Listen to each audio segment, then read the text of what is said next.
எல்லாருக்கும் வணக்கங்க. இன்னைக்கு அனிதா புஷ்பாவனக்குப்புசாமி யூடியூப் சேனலில் உங்களை எல்லாம் சந்திக்கிறதுல ரொம்ப ரொம்ப மகிழ்ச்சிங்க.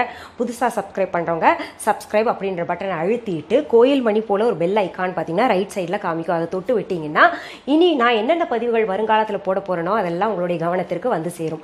இது தவிர இதுக்கு முந்தைய பதிவுகள் நீங்கள் பார்க்கணும்னு நினச்சிங்கன்னா என்னுடைய இப்போ வீடியோ ஒன்று ஓடிட்டுருக்குன்னா ரைட் சைடில் சின்னதாக முக்கோணம்ல ஒரு வடிவத்தில் கருப்பு கலரில் காமிக்கும். அதை தொட்டிங்கன்னா டிஸ்கிரிப்ஷன் பாக்ஸ் ஓப்பன் ஆகும். அதில் எங்களுடைய யூடியூப் சேனல் லிங்க் அப்படின்னு பதிவு போட்டிருப்போம். அது கீழே ஒரு ப்ளூ எழுத்து இருக்கும். அதை தொட்டிங்கன்னா எங்களோட யூடியூப் சேனலுக்கே கொண்டு போய் விட்டுருங்க.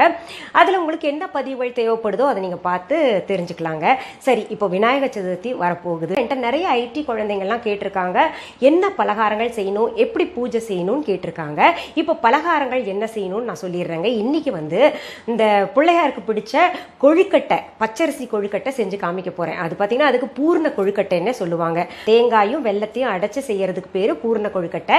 அதற்கு தேவையான பொருட்கள் என்னென்னு பார்த்துடலாம். பச்சரிசி 2 கப், தேங்காய் துருவல் 1/2 கப், வெல்லம் அல்லது நாட்டு சர்க்கரை 1/2 கப், ஏலக்காய் பொடி தேவையான அளவு, நெய் தேவையான அளவு. இப்போ பச்சரிசி இருக்கு இல்லையா, அது நல்லா அலசிட்டுங்க. 2 கப்புன்னா அதுக்கு ஒரு 4-5 டம்ளர் தண்ணி ஊற்றி கிட்டத்தட்ட 1 மணி நேரம் இல்லாட்டி 2 மணி நேரம் ஊற வச்சுக்கோங்க. அதுக்கு மேலே ஊறிச்சுனா கூட பரவாயில்ல, 3 மணி நேரம் ஆயிடுச்சு மறந்துட்டோமேன்னா கூட கவலை இல்லை. எப்படி இருந்தாலும் நம்ம அதை அரைக்கத்தான் போகிறோம்.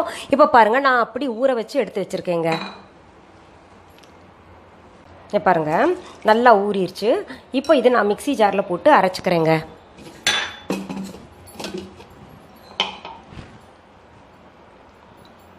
இப்போ ஊற வச்ச தண்ணியை நம்ம தூக்கி எறிய வேண்டாம். ஏன்னா நல்லா அலசிட்டு தானே வச்சுருக்கோம். அந்த தண்ணியில் பார்த்தீங்கன்னா நல்லா சத்து இருக்கும், நல்லா சுவையும் இருக்குங்க. அதனால் அதையே ஊற்றி நம்ம அரைச்சிக்கலாம். இப்போ அது கிட்டத்தட்ட பார்த்தீங்கன்னா உங்களுக்கு 4 டம்ளர் தண்ணி ஊற வச்சுருக்கோம் இல்லையா. தண்ணியெல்லாம் உறிஞ்சு எப்படி இருந்தாலும் ஒரு 2 இல்லாட்டி 3 டம்ளர் தண்ணி தான் இருக்கும் நமக்கு ஊற வச்ச தண்ணின்னு பார்த்தீங்கன்னா. அது முழுக்கவே ஊற்றி அரைச்சா கூட ஓகே. ஆனால் மிக்சி ஜாரில் என்னென்னா பொங்கி தண்ணியெல்லாம் வெளியில் வந்துடும். கொஞ்சம் ஊற்றி நம்ம அரைச்சிட்டு மீத தண்ணி கூட வேணால் சேர்த்துக்கலாம். இப்போ இதை அரைச்சிடுறேங்க. நல்லா மாவு மாதிரி அரைச்சிக்கணும். எப்படி கோலத்துக்கு மாவு போடுறோம் அந்த மாதிரி மாவாக அரைச்சிக்கணும். இப்போது நம்ம அரைச்ச மாவு பார்த்துடலாமா? பாருங்கள், நல்லா தண்ணியாக இருக்குது. இவ்வளோ தண்ணியாக அரைக்கணுமான்னு சொல்லிட்டு நினைப்பீங்க. நல்லா தண்ணியாக அரைக்கலாம், ஒன்றும் கவலைப்பட வேண்டாம். இங்கே பாருங்கள், நம்ம கோலத்துக்கெல்லாம் எப்படியும் மாவு அரைப்போம்ல, அப்படியே நெலிக்கோலம் எல்லாம் போடுவோம் இல்லையா வீட்டில், அந்த மாதிரி. அப்புறம் நான் பாருங்கள், அடுப்பை பற்ற வச்சுங்க, ஒரு பேன் வச்சுருக்கேன். அதில் இப்போ அரைச்ச மாவை கொட்டிக்கலாங்க. கொட்டி நல்லா கிளறிக்கிட்டே இருக்கணும், கட்டி பிடிக்காமல். நல்லா சிம்மில் வச்சுக்கோங்க. இதில் என்னென்னா கொஞ்சம் நம்ம நெய் சேர்த்துக்கணும். நெய் அல்லது எண்ணெய், அது நம்மளுடைய ஆப்ஷன் தான். நான் கடவுளுக்கு படைக்கிறதுனால நெய் சேர்க்குறேன்.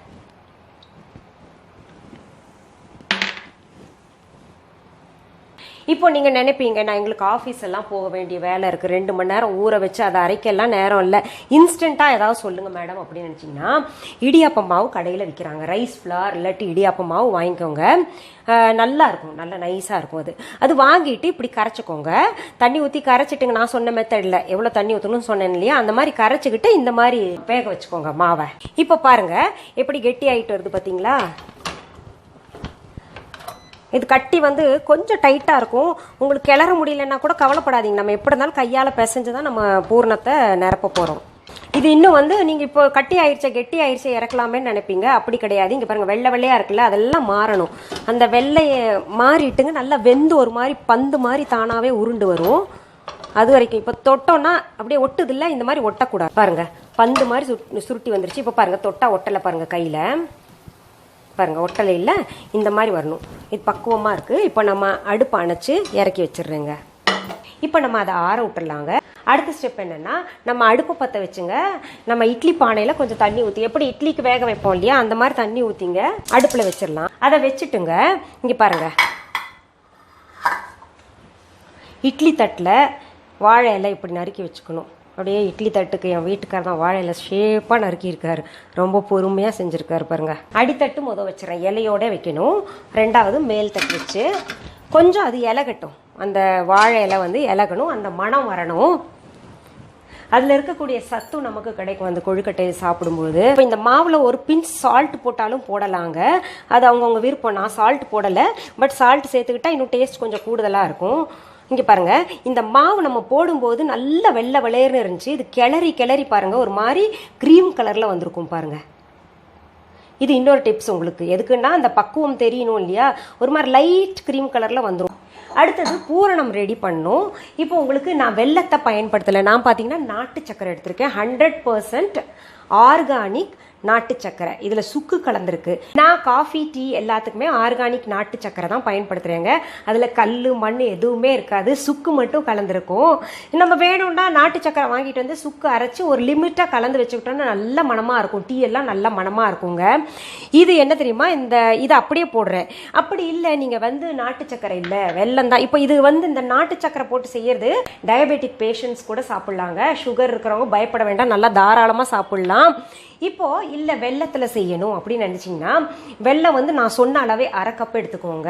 அதில் 1 டேபிள் ஸ்பூன் போல் தண்ணி விட்டுட்டுங்க பாகு காய்ச்சிக்கோங்க. பாகு காய்ச்சிக்கிட்டு வடிகட்டிக்கணும். வடிகட்டிட்டு அப்புறம் வந்து நம்ம தேங்காய் சேர்த்து அதில் ஏலக்காய் சேர்த்து கிளறி விட்டு எடுத்துக்கணும். இப்போ இந்த நாட்டு சக்கரை நான் பயன்படுத்துறதுனால இங்கே பாருங்கள், நான் கொப்பரை தேங்காய் தான் பயன்படுத்துகிறேன். கொப்பரை தேங்காய், நாட்டு சக்கரை இதெல்லாம் உடம்புக்கு கொஞ்சம் நல்லது, நமக்கு கொலஸ்ட்ரால் கம்மியாக இருக்கும். அதனால் நான் இப்படி எடுத்திருக்கேன். ஏன்னா வேக வைக்க போகிறோம் இல்லையா. பொதுவாகவே நான் சொல்லுவேன் உங்களுக்கு வழக்கமாக இந்த தேங்காயை வந்து வேக வச்சா அது வந்து உங்களுக்கு ஃபேட்டாக மாறக்கூடிய இருக்குது. அதிகமாக சர்க்கரை சாப்பிட்ணுன்னு நினைக்கிறவங்க கொஞ்சம் கூட போட்டுக்கோங்க. நான் வந்து நார்மலாக சொல்லியிருக்கேன். அப்புறம் ஏலக்காய் தூள் வந்து நமக்கு தேவையான அளவு சேர்த்துக்கணுங்க.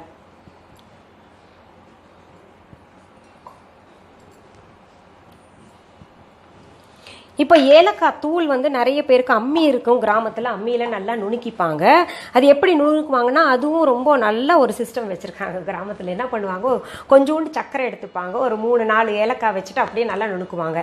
இப்போ நம்ம மிக்ஸி சின்ன ஜாரில் அரைக்கணுன்னா கூட என்ன பண்ணும், கொஞ்சம் நீங்கள் வந்து எப்போவுமே ரெடிமேடாக அரைச்சி வச்சுக்கலாங்க. ஒரு 10 ஏலக்காய் போல் போட்டு சும்மா அரை டீஸ்பூன் இல்லாட்டி 1 டீஸ்பூன் சர்க்கரையை போட்டு அரைச்சிங்கன்னா ஈஸியாக அரைச்சிரும், ரொம்ப சீக்கிரம் அரைச்சிரும்.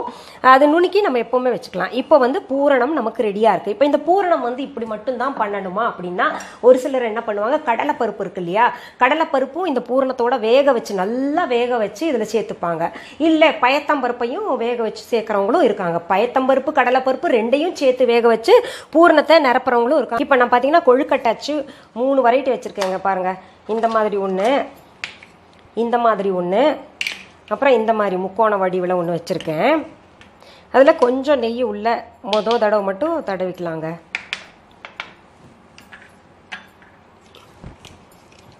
கொஞ்சம் மாவு எடுத்து இப்படி வச்சு இந்த வால்ஸ் இருக்கு இல்லையா, இந்த அதில் நல்லா ப்ரெஸ் பண்ணிக்கோங்க அந்த ஷேப் வர்றதுக்காக. இதில் இந்த பூரணத்தை நான் நிரப்புறேன்.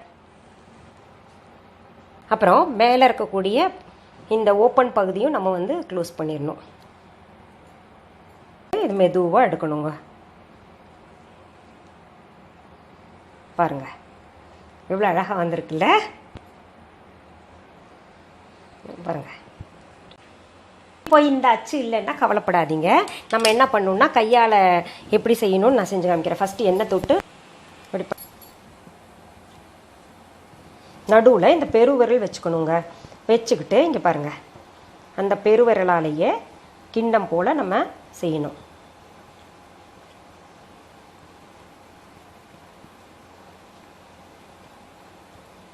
எவ்வளோ முடியுமோ அவ்வளோ தின்னாக பண்ணிக்கணுங்க.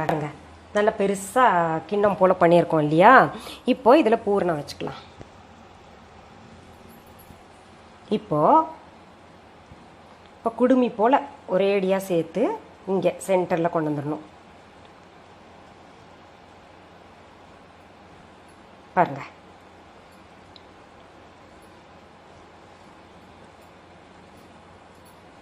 இப்படி கொண்டு வந்துடணுங்க. இன்னொரு வடிவத்தில் நான் சொல்லித்தரேன் உங்களுக்கு.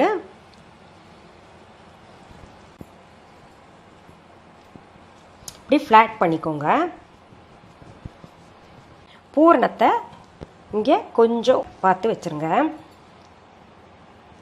அப்புறம் இதை எடுத்து இப்படி மூடணும், இப்படி க்ளோஸ் பண்ணிக்கணும். இது கொஞ்சம் பெருசாக இருக்கும். இங்கே பாருங்கள், நம்ம கொழுக்கட்டை டிசைனாக பண்ணி வச்சுருக்கோம். இப்போ பாருங்கள், இந்த இட்லி பானையில் நம்ம இலை வச்சு ஒரு 5 நிமிஷம் விட்டுருந்தோம் இல்லையா, நல்ல மணமாக இருக்குங்க அந்த இலையோட மனம். அதோட சத்தும் நமக்கு இந்த கொழுக்கட்டையில் ஏறும். ஒரு 5 நிமிஷம் ஆகும் இது வேகறதுக்கு. இன்னொன்னு சொல்லிடுறேன், என்ன பூர்ண கொழுக்கட்டையில் நீங்க வந்து பருப்பு சேர்க்கலன்னு சொல்லிட்டு கமெண்ட் பாக்ஸ்ல வரப்போகுது. ஏன்னா எனக்கு இத்தனை நாள் வந்து கமெண்ட்ஸ் படிச்சு பழகிருச்சுங்க. எதுக்காக போடலன்னா, நம்ம வந்து பிள்ளையார் சதுர்த்தி அன்னைக்கு மோதகத்தையும் வைக்க போறோம். அந்த மோதகத்துல பருப்பு சேர்க்க போறோம். அதுலயும் பருப்பு இதுலயும் பருப்பு இருந்தா நல்லா இருக்காது இல்லையா? டேஸ்ட் எல்லாமே ஒரே மாதிரி இருக்கும். கொஞ்சம் வெரைட்டியா செய்யலாம் தான். இதுல பாத்தீங்கன்னா தேங்காய் போடணும், அதுல மோதகத்துல வந்து பருப்பு போட்டு செய்யலாம்னு சொல்லிட்டு அதுல தவிர்த்துட்டேன். கொழுக்கட்டை வெந்துருச்சான்னு நடுவுல பார்த்தேங்க, நல்லா வெந்திருக்கு. இப்போ அடுப்பானச்சு எடுத்துடுறேன். பார்த்தீங்கல்ல, உங்களுக்கு டிசைனாக கொழுக்கட்டை பச்சரிசி மாவில் பிள்ளையாருக்கு செஞ்சு காமிச்சிட்டேன். அவருக்கு பிடிச்ச கொழுக்கட்டையை படைச்சு நமக்கு பிடிச்ச நல்ல வாழ்க்கையை கிடைக்கணும்னு சொல்லிட்டு வேண்டிக்கோங்க. மீண்டும் சந்திக்கலாமா? நன்றி, வணக்கம். அன்பான வாடிக்கையாளர்களே, உங்கள் விஹா ஸ்டோரில் பூஜை பொருட்கள், சிலைகள், ராசிக்கற்கள், வாஸ்து பொருட்கள், விதைகள், பாரம்பரிய அரிசி வகைகள், சிறுதானியங்கள், ஆர்கானிக் பொருட்கள், மூலிகை எண்ணெய், மளிகை பொருட்கள், மரச்செக்கு எண்ணெய், மரப்பொருட்கள், வெள்ளி ஆபரணங்கள், கிஃப்ட் ஆர்டிகல்ஸ், காட்டன் மற்றும் பட்டு புடவைகள், காட்டன் சுடிதார்கள், பட்டு பாவாடை, குழந்தைகளுக்கான விளையாட்டு பொருட்கள், ஹை குவாலிட்டி இமிடேஷன் நகைகள், வீட்டு உபயோக பொருட்கள், ஜூட் பேக்ஸ், ஹேண்ட்மேட் சோப்ஸ், அழகு சாதன பொருட்கள், சிறுதானிய பிஸ்கெட்டுகள், ஹோம் அப்ளையன்சஸ், இன்னும் பற்பல பொருட்கள் விற்பனைக்குள்ளது. விஹா ப்ராடக்ட்களை நீங்கள் வாங்க விரும்பினால் அது எங்களுடைய viha.online வெப்சைட் மற்றும் சென்னை ராஜா அண்ணாமலைபுரத்தில் உள்ள எங்கள் விஹா ஸ்டோரில் மட்டுமே கிடைக்கும் என்பதை தெரிவித்துக் கொள்கிறோம். வேறு எந்த ஆன்லைன் வெப்சைட்களிலும் விஹா ப்ராடக்ட்கள் விற்பனைக்கு கிடையாது என்பதை நீங்கள் கவனத்தில் கொள்ள வேண்டும். எங்கள் விஹா ஸ்டோரின் விலாசத்தை கண்டறிய கூகுள் மேப்ஸில் விஹா ஸ்டோர் என்று டைப் செய்தால் வழியை கண்டறியலாம். www.viha.online வெப்சைட்டிலும் விஹா ஸ்டோரின் அட்ரஸ் உள்ளது.